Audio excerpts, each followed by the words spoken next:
আদিল, বাবার সাথে বাজাও, হাত দাও বাবার সাথে, ছেলের হাত ধরো, বাবার সামনে যাও। বাবা ধরি, তুমি বাবা এই পাশে আসো।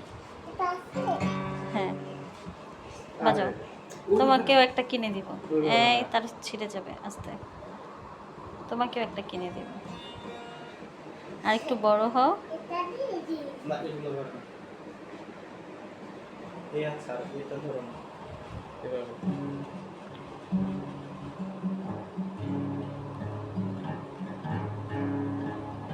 গিটারটা খুব সুন্দর, খুব ভালো লাগতেছে দেখতে।